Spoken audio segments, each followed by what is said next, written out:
Imagina una cocina que no es una prisión para mujeres. Un lugar para condimentar, sazonar, sancochar la vida. Una fragua, un fogón transformador. Un lugar donde comenzó todo. Un lugar donde se confabula, donde se trama libertad. La cocina de Chabela. Un nicho donde sazonamos la vida pública con pimienta feminista.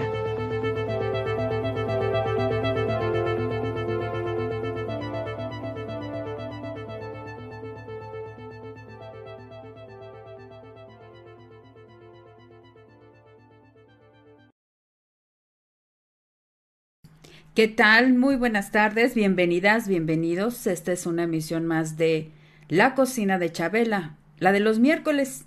Despuesito del mediodía estamos por acá y siempre al frente Maru Chávez.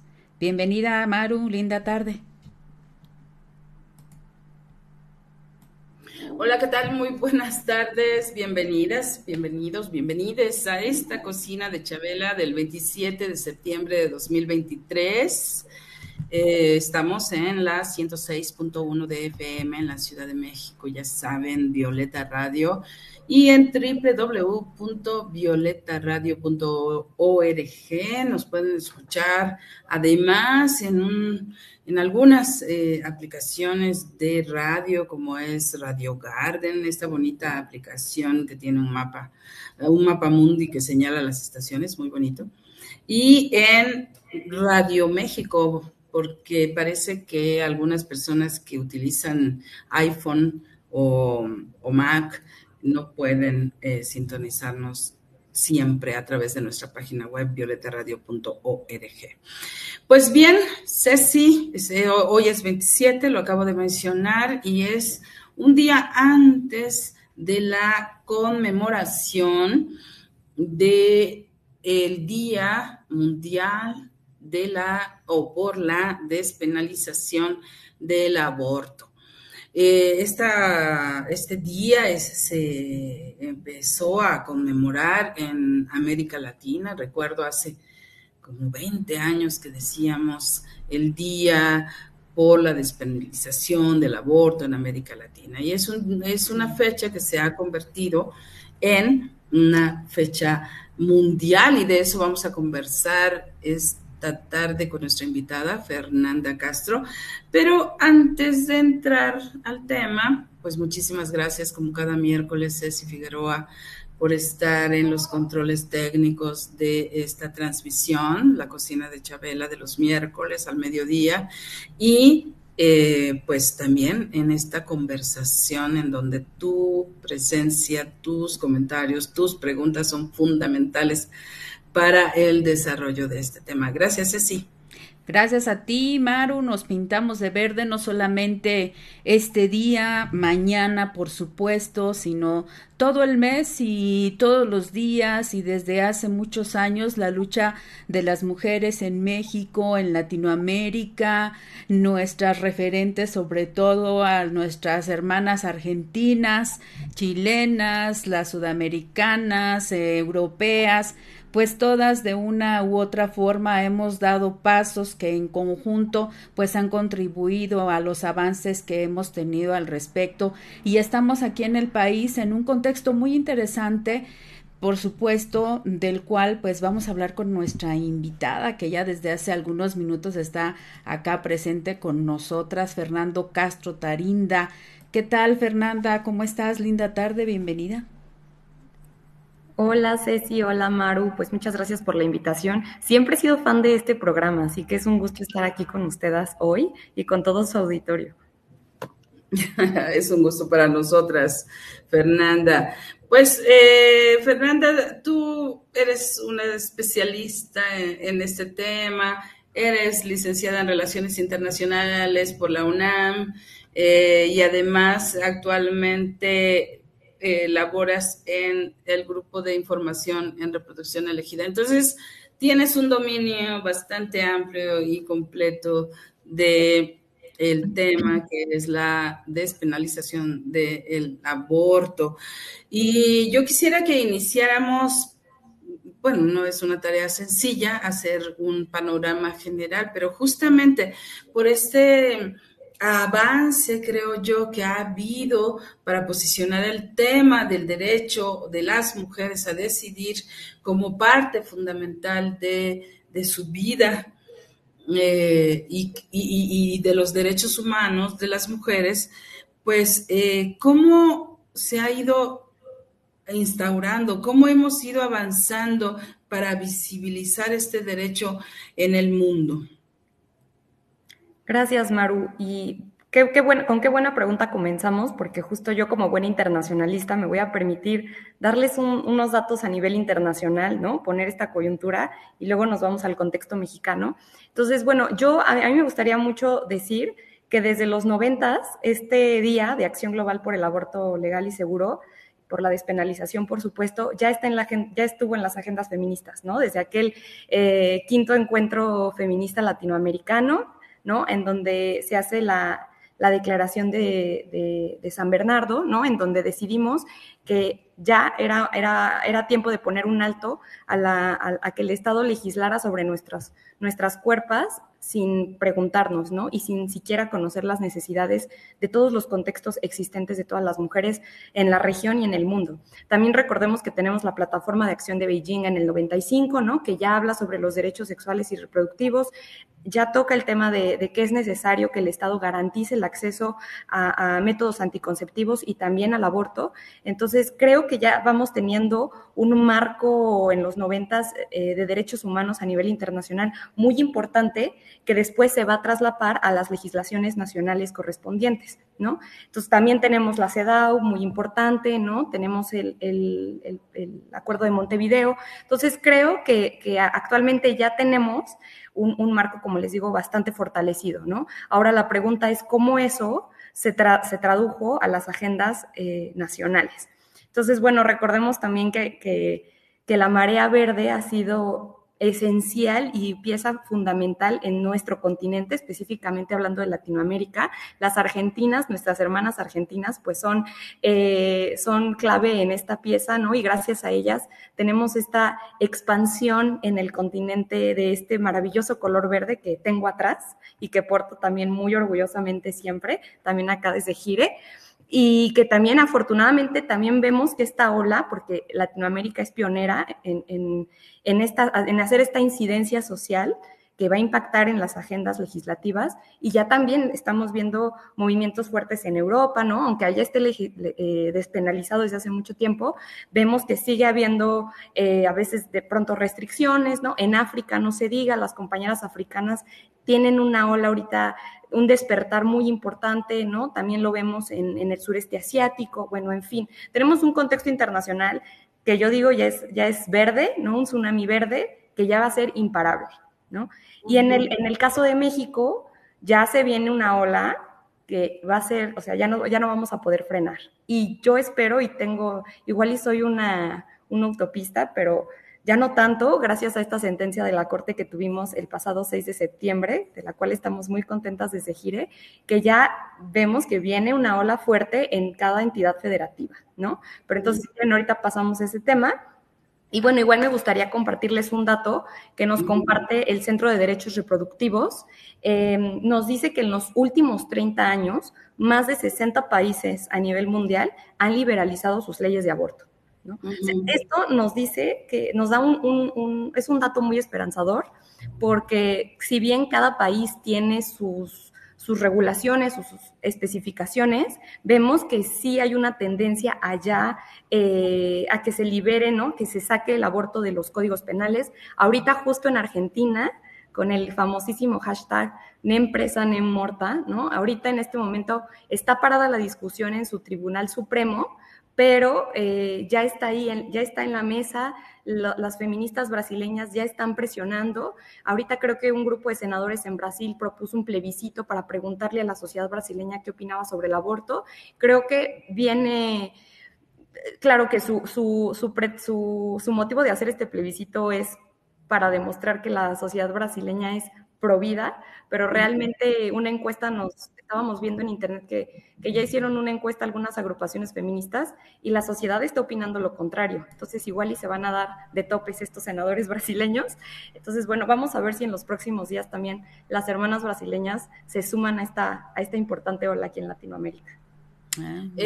Justamente antes de pasar a Latinoamérica, y porque también hay unos datos distintos, hay un gran conservadurismo en el continente o en el subcontinente latinoamericano, pero si hablamos así como en términos continentales, para no entrar tanto en derecho, ¿cuál es el continente donde más está despenalizado el aborto? La Unión Europea, bueno, digo Europa, pero hablo específicamente de la Unión Europea, ¿no? Son estos países que conforman esta unión, pues sí, donde nos llevan de gane en estas legislaciones, excepto Polonia. Polonia es el país en la Unión Europea que no tiene muchas restricciones, tiene una legislación similar a la de Honduras o a la de El Salvador, donde ni siquiera está aprobado el aborto por causales, ¿no? Imagínense eso, qué terrible, prohibido absolutamente.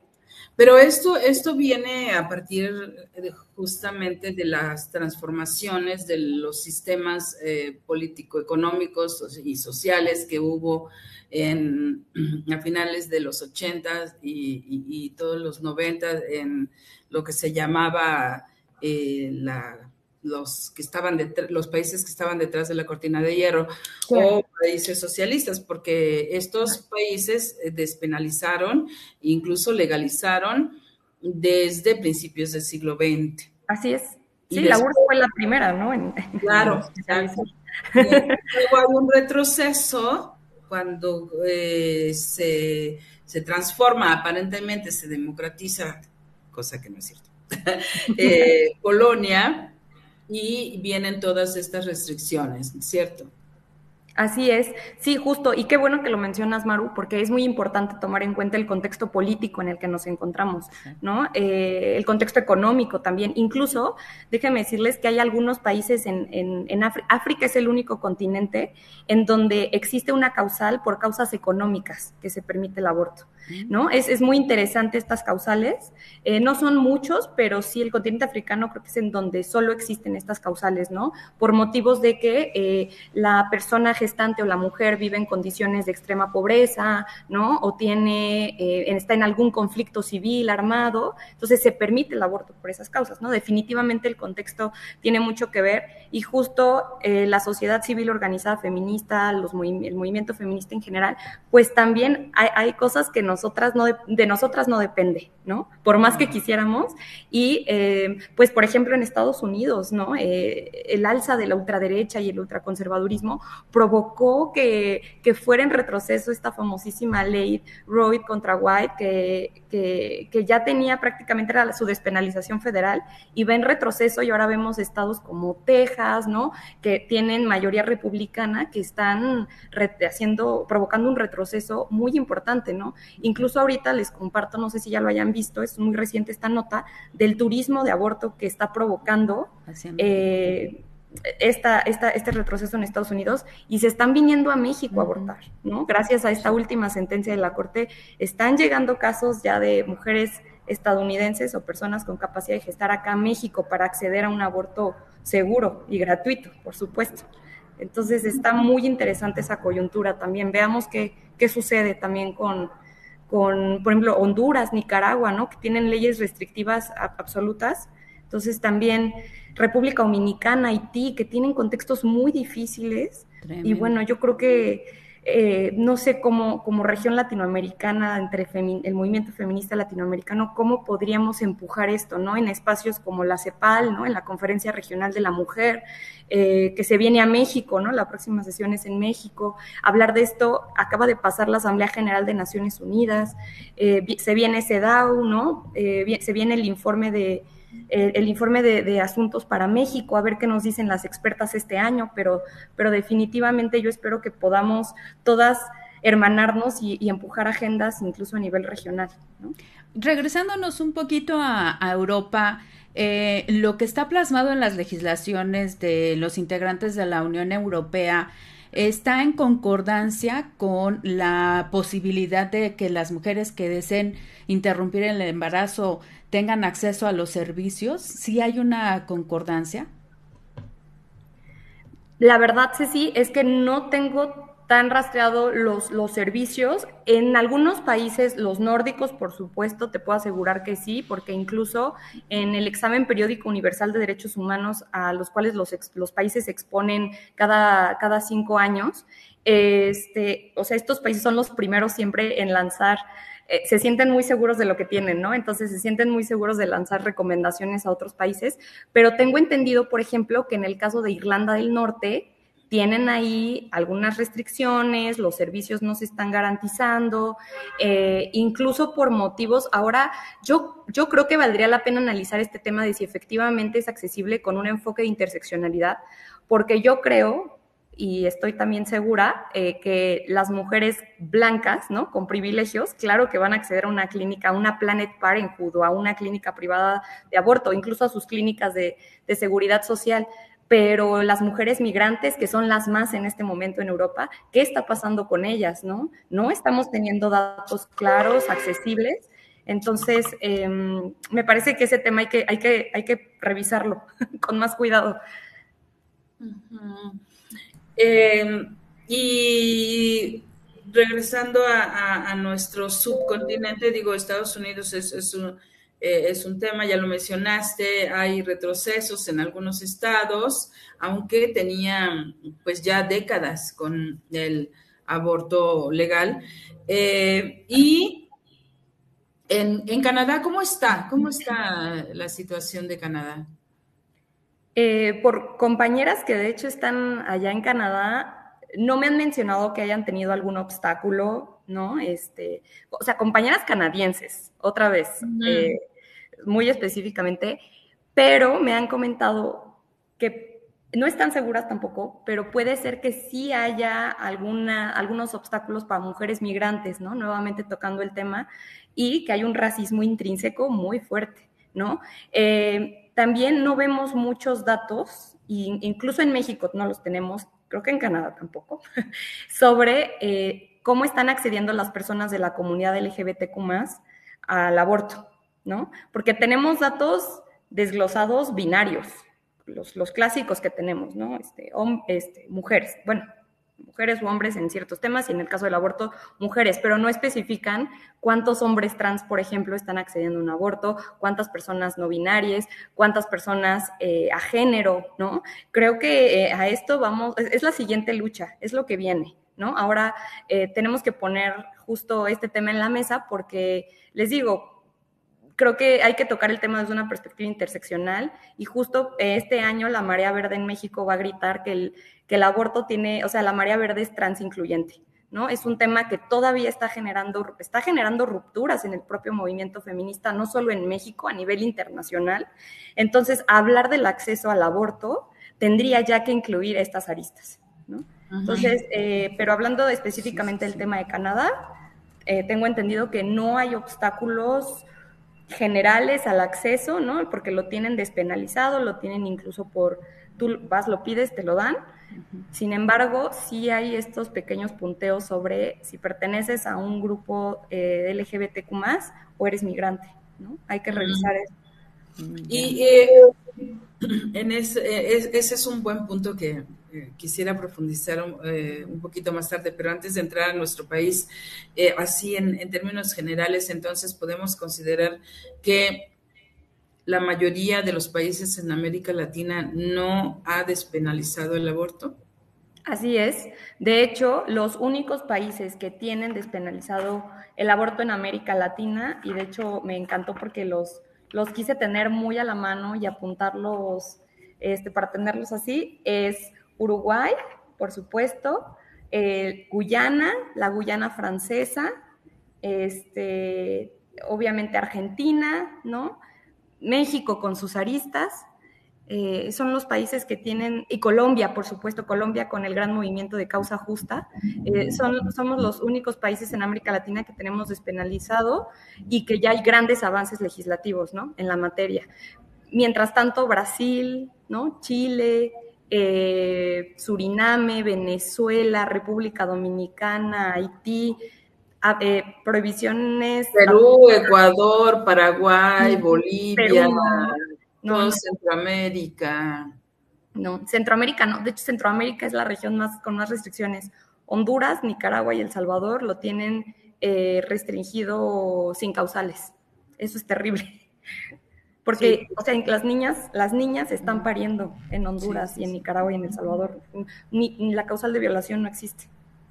Y además de las restricciones legales, punitivamente, ¿en cuáles de estos países son más severas las penas que establecen sus códigos?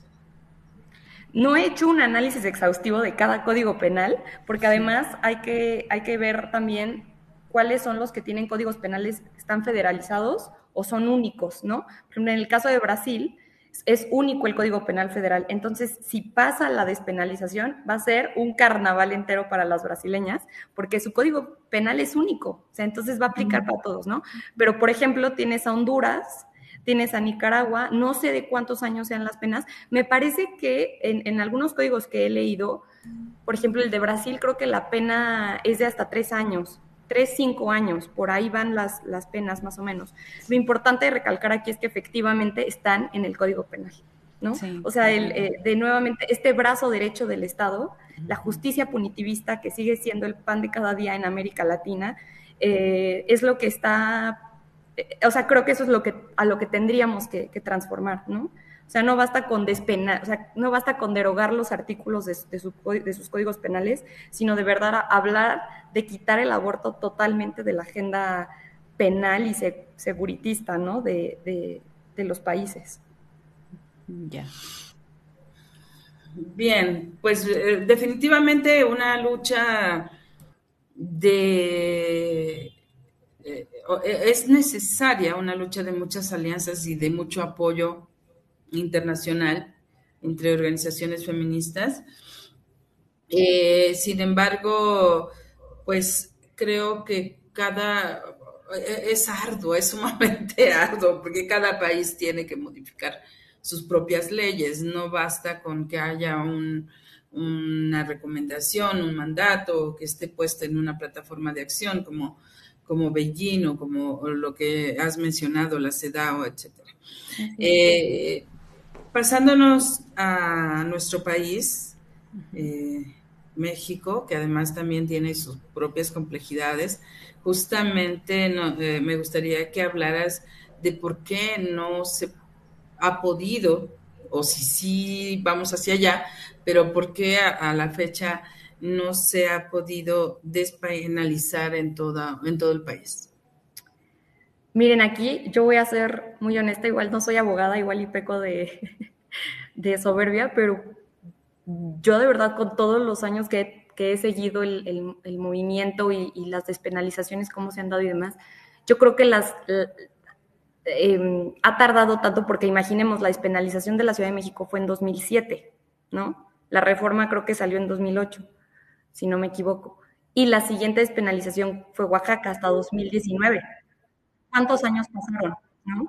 Y yo creo que aquí la cosa no es la despenalización legal, sino de la despenalización social, ¿no? O sea, creo que los mismos políticos, políticas, el contexto político es tan influyente en cómo se van dando las despenalizaciones, pero definitivamente la ideología, ¿no? El moralismo ahí que traen, el estigma sobre el tema, el desconocimiento incluso sobre cómo se hace el propio procedimiento, pues es lo que para mí ha frenado, ¿no? El estigma y la penalización social es lo que ha frenado, porque ahí tenemos el caso de Paulina, que fue justo el caso por el que Gire también comienza a utilizar el litigio estratégico a su favor, ¿no? Nos damos cuenta que necesitamos incidir en las y los tomadores de decisión, necesitamos conocer de herramientas legislativas para poder cambiar las leyes.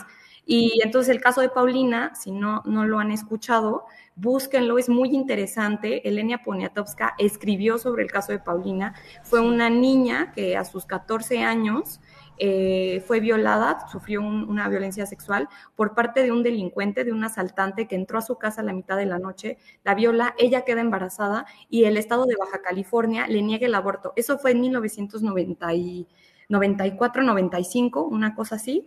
Y el estado de Baja California, en ese momento, el gobernador panista, ¿no? Los directores de los hospitales generales públicos de Baja California, panistas, ¿no? Alineados a la ultraderecha, niegan el aborto, ¿no? Cuando en ese momento ya estaba la causal de violación.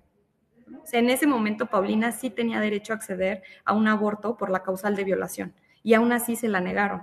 Y la iglesia ahí tuvo mucho que ver, ¿no? O sea, las ideas religiosas, incluso en los relatos que hace Elena Poniatowska, que hace Marta Lamas sobre el caso, cuentan que Paulina recibió, estando ya internada en el Hospital General en ese tiempo en Baja California, recibe una visita de personal del DIF, ¿no? Estatal, quienes le proyectan un video religioso y le comienzan a hablar de que existe el infierno, ¿no? De que si hacía esto iba a vivir con culpa toda su vida. Entonces vemos a estas agencias estatales y a servidoras y servidores públicos hablando, o sea, la laicidad estaba fuera del renglón, ¿no?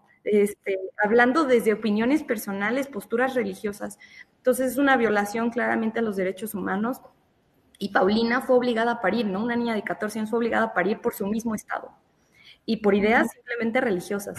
Yo creo que una de las cosas que ha evitado que se avance, Maru y Ceci, es definitivamente la penalización social, ¿no? Las propias opiniones personales, morales y religiosas de los políticos y las políticas, ¿no? Sí, siempre frente a los avances surge la reacción, ¿no? Totalmente. Y además furiosa.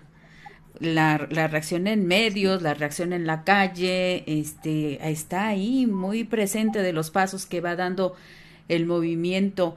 Y respecto a este tema de Paulina, a mí ahorita que lo estás mencionando, sí recuerdo lo que en su momento se escribió y digamos esos pequeños, movimientos de expresión en la calle, porque pues estamos hablando de más de 20 años, ¿no? Que han transcurrido desde entonces. Pero también recuerdo que cuando nació el hijo de Paulina, ella había cambiado su discurso, ¿no? Producto de haber estado inmersa en todas estas dinámicas de convencimiento, y eso pues es bien lamentable, ¿no? Pareciera así como lo que sucede con las terapias de conversión. No sé si ustedes llegaron a percibir este cambio en el discurso de ella, Maru. No sé si recuerdas algunas de sus entrevistas. Sí, efectivamente. Quería precisar, el caso de Paulina fue en 1999, me parece. Sí. De hecho, en 2020, hace 3 años, su hijo ya tenía 19 años. Sí, más de 20 creo que fue un caso paradigmático que Totalmente. no es que haya sido único, me parece que ha habido repetidos casos. La cuestión es que justo fue un ejemplo, ¿no? Para mostrar cómo las leyes restrictivas, pero además toda esta postura social de presión para obligarla a parir, pues tenía repercusiones graves en la vida de una niña, 14 años, y que además fue violada por un completo desconocido, un hombre que entró a su casa a robar. Entonces, ¿sabes? Es criminal. Sí. Es criminal obligar a una niña que tiene capacidad reproductiva por cuestiones biológicas, pero es una niña que cursar un proceso de 9 meses de embarazo que tiene sus propias implicaciones en su salud, pero que tendrá además una implicación tremenda para el resto de su vida. Totalmente. En algún momento leía yo una entrevista con Paulina, en donde ella hablaba de la contradicción en ese momento ya, después de haber parido y tener un hijo de cierta edad, era un niño aún, poder hablar de su derecho a decidir, poder hablar además de su deseo de no tenerlo, y al mismo tiempo estar con él y amarlo. Y es una contradicción y la verdad es que es una situación en la que creo que nadie quisiera estar, ninguna mujer quisiera estar, porque cuando decides abortar, estás decidiendo, pues sí, que un posible humano no exista y listo, ¿no? O sea, de allí realizas el aborto y nunca más. Pero además, estar consciente, en este caso de Paulina, del derecho a decidir, del derecho que tenía a interrumpir ese embarazo y tener al niño allí es muy, muy complejo, me parece muy complejo. Y efectivamente, Ceci, lo que comentabas, creo que algo sucedió después del caso de Paulina, ¿no? Se transformó la lucha. Yo lo combino con otros factores, con el hecho de que también quienes eran niñas en ese entonces ahora son jóvenes, como Fernanda seguramente que es tan joven, y adquirieron el discurso de las organizaciones feministas, de las colectivas, de los grupos, de las mujeres feministas en lo individual, etcétera, que colocaron un discurso pues de derechos en varios ámbitos, entre ellos los medios de comunicación. Totalmente, Maru, totalmente. Y creo que aquí, como para también ir contándoles sobre el contexto actual de México, justo del caso de Paulina a la fecha muchas cosas han cambiado, pero al mismo tiempo no, ¿no? Al mismo tiempo siguen discursos estigmatizantes, ¿no? Seguimos viendo declaraciones de ciertas senadoras, de ciertos diputados, de ciertas diputadas, que pues son contra los derechos, ¿no? Y creo que Gire en ese sentido ha trabajado mucho en conjuntar la agenda de derechos humanos con el movimiento feminista, porque de pronto en algún momento no hubo una separación, que bueno, esa es otra historia, pero justo hablar del derecho a decidir, o sea, nos demuestra que criminalizar el aborto viola muchos de nuestros derechos, ¿no? Recordemos que los derechos humanos, se viola uno, se violan todos. Entonces, la criminalización del aborto viola nuestro derecho a decidir, y el derecho a decidir engloba muchas cosas, entre ellas el acceso a la información, que sea accesible, incluyente, información a métodos anticonceptivos, que haya educación sexual para disfrutar, anticonceptivos para decidir, ¿no? Y anticonceptivos para decidir, perdón, y aborto, anticonceptivos para disfrutar, perdón, y aborto para decidir, ¿no? Entonces, también viola nuestro derecho al libre desarrollo de la personal, a nuestra autonomía. Entonces, en fin, toda una serie de derechos son violados cuando se criminaliza el aborto. Y también cuando está criminalizado a nivel social, ¿no? Cuando está penalizado a nivel social, provoca que, por ejemplo, aunque esté legalizado, aunque esté despenalizado, el personal de salud te criminalice, te discrimine y no te dé acceso a un servicio de aborto. Y aquí les va una cosa terrible, que en Gire hicimos solicitudes de información pública justo para evaluar cómo estaba siendo el acceso al aborto en México, y nos llevamos la no grata sorpresa que del periodo de 2010 a 2020, la Ciudad de México, siendo la ciudad de los derechos, la ciudad donde tenemos los centros de salud, donde hay clínicas de aborto, donde tenemos clínicas privadas, en fin, ¿no? Ya hay dónde ir a acceder. Es en la ciudad donde más hay carpetas de investigación abiertas por delito de aborto, porque la gente sigue denunciando.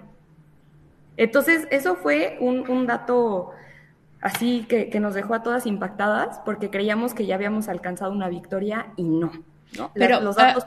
a ver, me meto así irruptivamente porque me desconcierta un poco. Si no habiendo delito, ¿cómo se puede abrir una carpeta? Sí, no, o sea, igual no una carpeta, pero la gente iba a denunciar. ¿Me Ajá. explico? O sea, no se abría la carpeta, perdón, pero Sí, la sí. gente iba a denunciar. Entonces, eso lo pedimos fue de 2010 a 2020, lo pueden encontrar en nuestro informe en un informe que sacó Gire justo en ese año, en 2020, y ahí está la cifra, ¿no? En la segunda ciudad, me parece que creo que era Aguascalientes, ¿no? Los estados como del Bajío.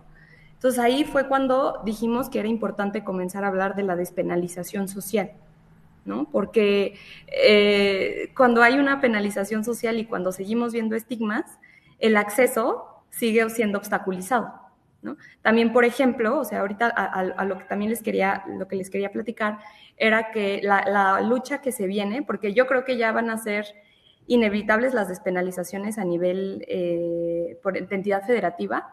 Vamos a ver cómo va sucediendo. Gire ha metido amparos en cada una de las entidades federativas y vamos a ver qué sucede, pero después de esa lucha, o la que ya se avecina, pues es la de verdad garantizar el acceso al aborto, ¿no? Es el de exigir que haya políticas públicas y que efectivamente se reformen incluso las leyes de salud estatales, ¿no? Por ejemplo, tenemos el caso de Guerrero, está despenalizado el aborto, pero no hay políticas públicas, ¿no? O sea, tú sigues yendo al hospital del IMSS, ¿no? Que esperemos ahorita esto cambie con la sentencia de la Corte, pero me platicaban justo una colectiva de Guerrero hace apenas antier, que una mujer fue a solicitar un aborto a una clínica del IMSS, al Hospital General de Guerrero, ahí en Chilapan, y se lo negaron. El doctor le dijo, no te lo voy a hacer aquí.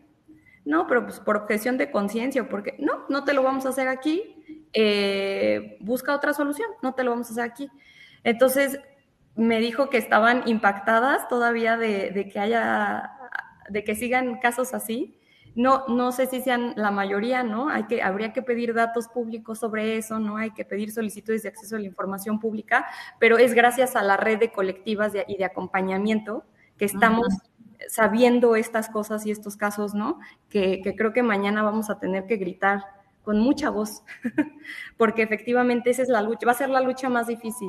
Yo creo que si la despenalización legal ha sido dura en términos de incidencia política y de recursos y de estar una y otra vez insistiendo con amparos y sabiendo el mapeo de actores políticos, creo que lo que viene más difícil es exigir política pública incluyente, construida con perspectiva de género, interseccional, ¿no? Teniendo en cuenta las necesidades de todos los grupos en situación de vulnerabilidad, también tomando en cuenta la agenda de diversidad sexual, muy importante. Entonces, pues ese es el panorama que ahorita estamos vislumbrando aquí en Gire, ¿no?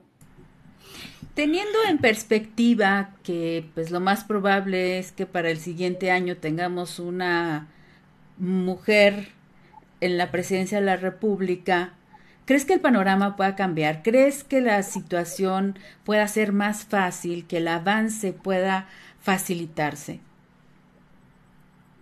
Bueno, esta es una pregunta que ya nos han hecho varias veces y creo que, bueno, en primera, como opinión a nivel personal, no sé si Claudia vaya a tener el aborto muy presente en su agenda, ¿no? Vamos aquí a hablar también de la justicia fiscal, porque una cosa es que ella pueda estar a favor y que diga, sí, aborto para todas y todes y todos, y otra cosa es cuánto dinero le va a poner, ¿no? A las políticas públicas, a los centros de salud, a las clínicas, porque, por ejemplo, actualmente, tú hablas a la clínica materno-hospital, a la clínica materno-infantil de Tlalpan para solicitar un aborto y te tienes que ir a formar desde las 3, 4 de la mañana porque solo dan 17 fichas.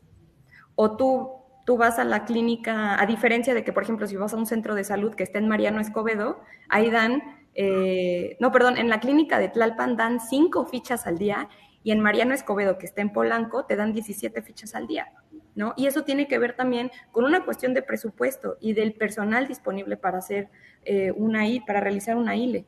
Entonces, también yo creo que vamos a ver si, yo creo que Claudia es una mujer progresista, no sé cómo vaya a reaccionar con el tema de aborto. Yo creo que también ya tenemos el precedente de la Suprema Corte de Justicia, ya estamos avanzando, hay amparos en todas las entidades federativas. Esperemos también cómo se mueven los congresos locales, ¿no? Para saber qué posiciones nos podemos esperar. Yo creo que ahí Claudia pues no va a poder hacer mucho porque finalmente ya va a estar en los congresos, ¿no? Legislado. No creo ciertamente y personalmente, no creo que con ella vaya a haber un retroceso. Puede que haya un estancamiento, pero no tanto por ella, ¿no? Sino también veamos qué conservadurismos nos topamos en los congresos, pero sí creo que va a valer mucho y va a depender mucho de ella también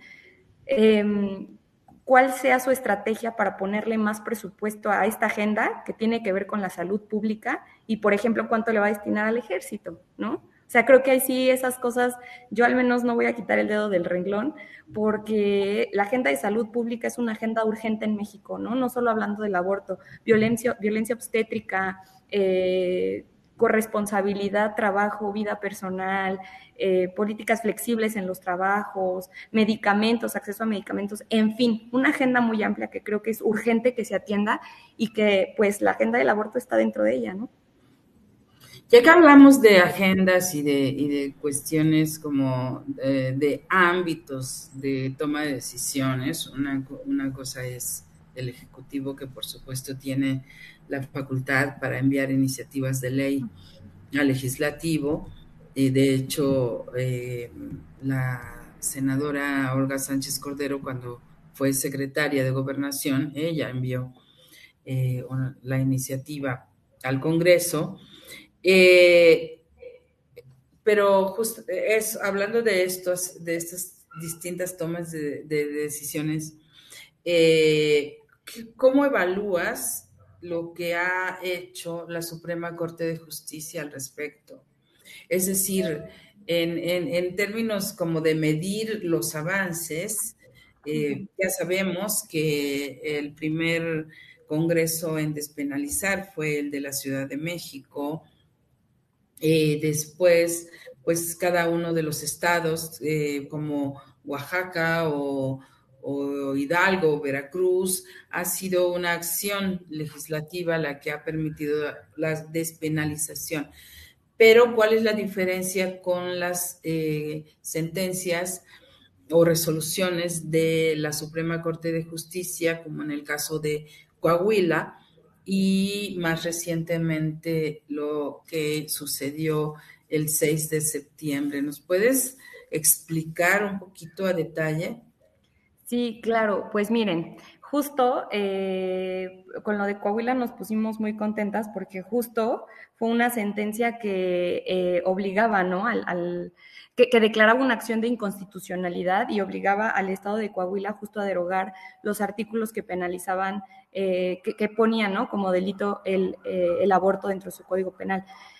Y la del 6 de... Y justo que estaba pensando qué bella coincidencia, casi 2 años después, pero ahora un 6 de septiembre de 2023, tuvimos esta histórica sentencia de la Corte que la verdad nos agarró así como un poco desprevenidas porque no creíamos que fuera a suceder, porque, bueno, pasó lo de Aguascalientes, que también la de Aguascalientes fue muy importante porque es la primera vez que se aprueba una sentencia gracias a un amparo metido por sociedad civil, ¿no? Gire junto con Morras Help Morras, TERFU, Cultivando Género, ¿no? Que son colectivas locales y que también dan acompañamiento, pues todas juntas fuimos en este amparo y lo probó y que tiene efectos generales. Es decir, cuando digo efectos generales es que este amparo en Aguascalientes no solo iba a ayudar a las mujeres que se ampararan a través de Gire, por ejemplo, para acceder a un aborto, sino que iba a ser aplicable a todas las mujeres de la entidad, sean o no acompañadas por Gire, por Morras Help Morras, vamos, por todas las organizaciones que firmaron el amparo, ¿no? Entonces, con esta otra sentencia de la Corte, también es muy importante, tiene efectos generales, pero todavía falta el engrose. Lo que sucedió el 6 de septiembre es que la Suprema Corte de Justicia de la Nación obliga al Congreso Federal, ¿no? Nuestro Congreso de la Unión, a derogar el delito de aborto de nuestro Código Penal Federal, ¿no? Entonces, eso va a sentar un precedente muy importante porque entonces también va a obligar, o sea, eso se traduce a que va a obligar a nuestras instituciones públicas de salud, IMSS, ISSSTE, por ejemplo, a que están obligados a prestar el servicio de aborto, algo que no estaba sucediendo, ¿no? En Gire hemos acompañado casos en donde se estaba negando el servicio de aborto en el IMSS, en el ISSSTE, a pesar de que estuviera despenalizado en las entidades donde está despenalizado. Entonces, por eso es tan importante esta sentencia de la Suprema Corte y obliga, ¿no? Les digo, obliga al Congreso, es de efectos generales y pues el Congreso tiene, creo que hasta el 15 de diciembre para derogar los artículos del Código Penal Federal. Pero no necesariamente tiene que suceder eso para que el empero surja efecto. ¿Me explico? O sea, ya en este momento, si nosotras vamos al IMSS, pedimos un aborto, nos lo niegan, ahí está el amparo, no nos lo puedes negar, me tienes que dar el servicio de aborto por lo que dijo la Suprema Corte, ¿no? Pero les digo, estamos esperando el engrose, vamos a ver cuál es la sentencia final, pero definitivamente ya el amparo ya puede surtir efecto, ¿no? Eso está muy bien. Es un gran logro, es un gran avance. Claro. Pero yo me pregunto, ¿cómo se difunde esta información? ¿Cómo se hace llegar a todas las mujeres que en algún momento podrían necesitar de exigir este derecho? Porque me puedo imaginar que en algún momento alguna chica yendo a solicitar el aborto en alguno de los estados en donde sigue siendo penalizado, no conoce, ¿no?, esta resolución y se lo niegan, o así, o como el caso que acabas de relatar de Guerrero.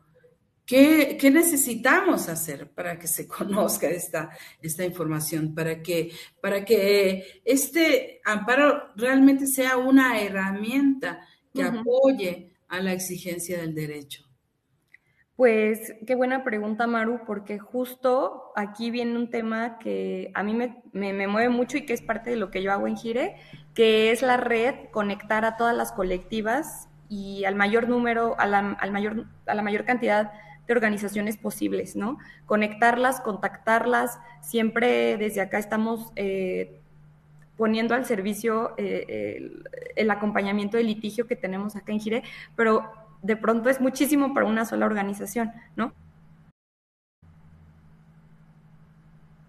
Las colectivas, por ejemplo, que metimos el amparo en Aguascalientes, aquí para la Suprema Corte y para los otros estados, eso nos ha ayudado mucho.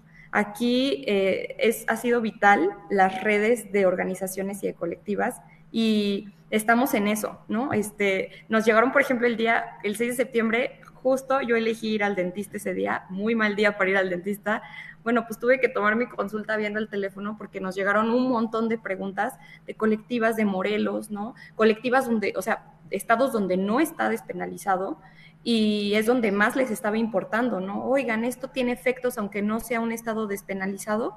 Sí, tiene efectos aunque vivas en Morelos, vivas en Querétaro, en Tlaxcala o alguna otra entidad que no tenga despenalizado el aborto. Sí surge efectos, no es necesario que se reforme la ley de salud tampoco para que surja efecto el amparo, ¿no? Entonces ahí estuvimos poco a poco conectando. Las redes de acompañamiento han sido vitales, ¿no? Yo me encargué como pude con todo el directorio de aliadas que tenemos de mandar el correo: compañera, sucedió esto, métanse a las redes de Marea Verde, de MX Marea Verde, donde estamos difundiendo toda esta información. Gire tiene infografías que ha subido a sus redes sociales, pero creo que va a depender mucho de la cadenita que hagamos y de justo estos espacios como el que me dieron ustedes hoy para difundir esta información y, por supuesto, igual compartir materiales, lo que se necesite, pues desde acá nos pueden contactar y los podremos enviar.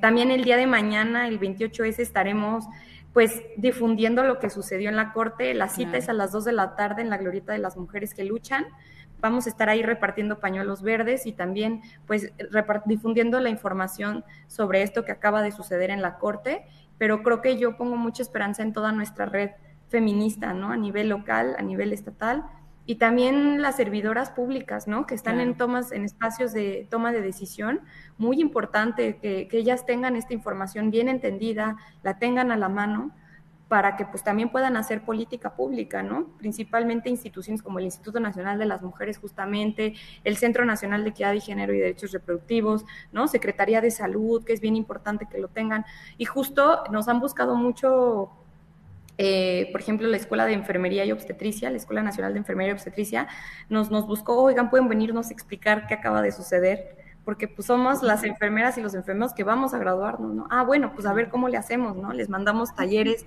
le pedimos a otras organizaciones aliadas que les den espacios de formación. Creo que eso va a ser vital, los espacios de formación, los espacios de incidencia y los medios de comunicación. ¿Sabes qué estaría muy bien? Yo soy una usuaria permanente y soy derechohabiente del Instituto Mexicano del Seguro Social, y si tú vas a las clínicas, pues está que la jornada de salud bucal, que la jornada de la presión, que el día de tal, y hay los periódicos murales y siempre hay paramédicos explicándote, pero nunca me he encontrado con información que te diga que en esa clínica te puedes practicar una interrupción legal del embarazo.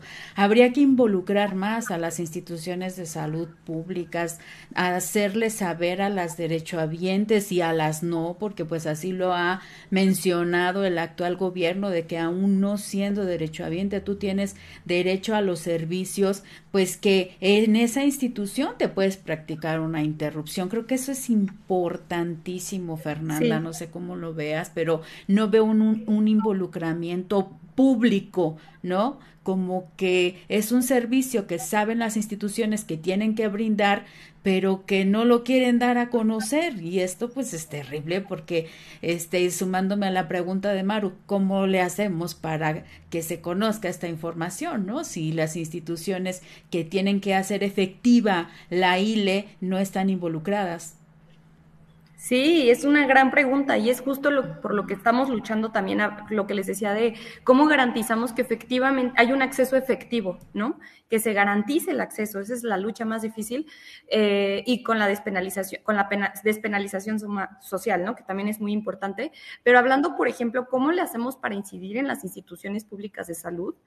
Para que pongan carteles, ¿no? O sea, en nuestro sueño feminista sería ideal que tú entraras a una clínica del IMSS y vieras tu cartel, la Suprema, gracias al amparo de la Suprema Corte, hoy puedes acceder en esta institución pública de salud a un aborto. Pregunta, ¿no? Así. Bueno, pero además, o sea, no solamente al entrar a una clínica del IMSS, o sea, al entrar al metro, como bien hicieron la difusión de la línea telefónica 765, acá en la Ciudad de México para atención a la violencia. Bueno, pues también este es un servicio que está vinculado a un derecho y por tanto tendría que hacerse una difusión en estos espacios públicos.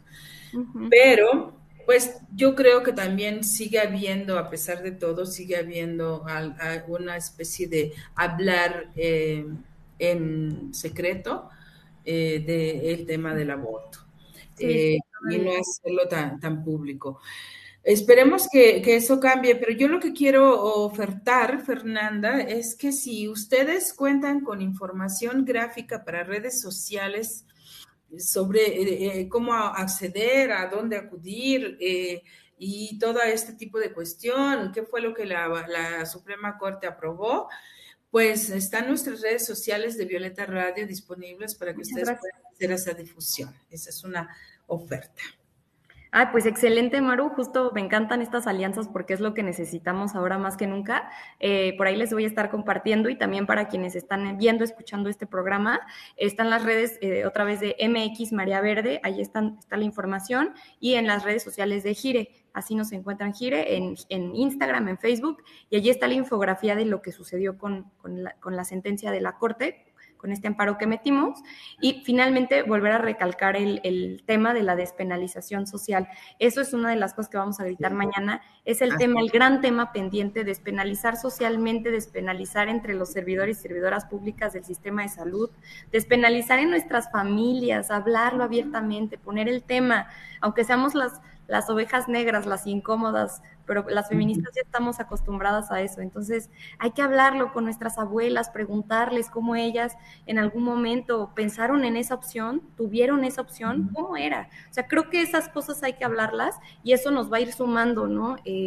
Hacia la despenalización social y por supuesto también hacia la despenalización legal.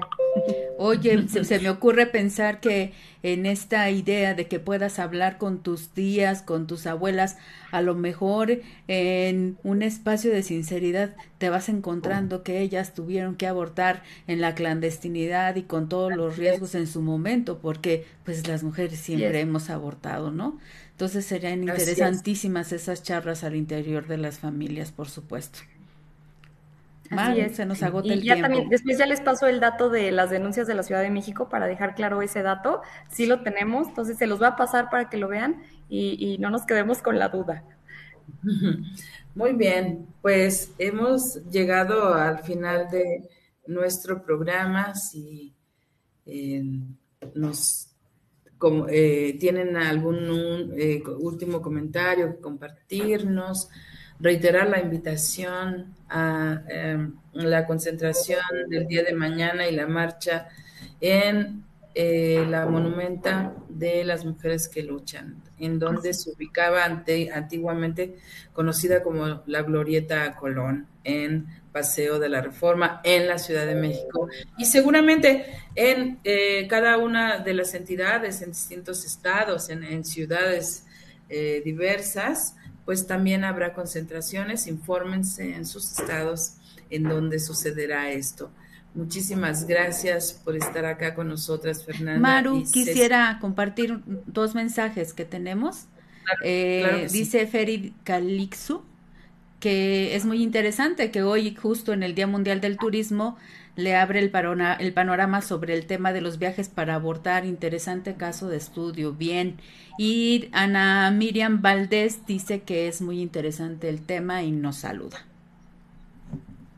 Pues muchas gracias, Ceci, por esto. Y nuevamente, Fernanda Castro, muchísimas gracias por estar acá con nosotras compartiendo todo esto que además ha llevado en gran parte adelante el Grupo de Información y Reproducción Elegida, una organización feminista con una larga trayectoria por el derecho de las mujeres a decidir. Muchas gracias y también muchas gracias, Ceci, por estar como siempre en esta cocina de Chabela, en una conversación muy enriquecedora. Nos vemos mañana. Muchas gracias por el espacio. Abierto siempre. Hasta pronto. Hasta luego. Hasta luego, bye.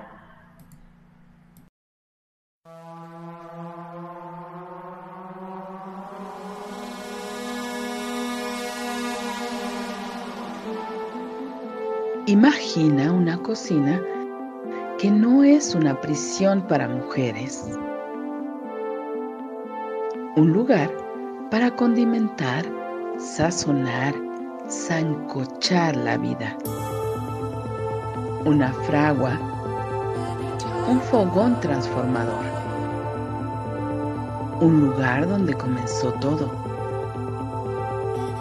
Un lugar donde se confabula,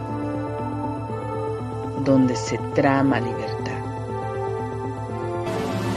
La cocina de Chabela. Un nicho donde sazonamos la vida pública con pimienta feminista.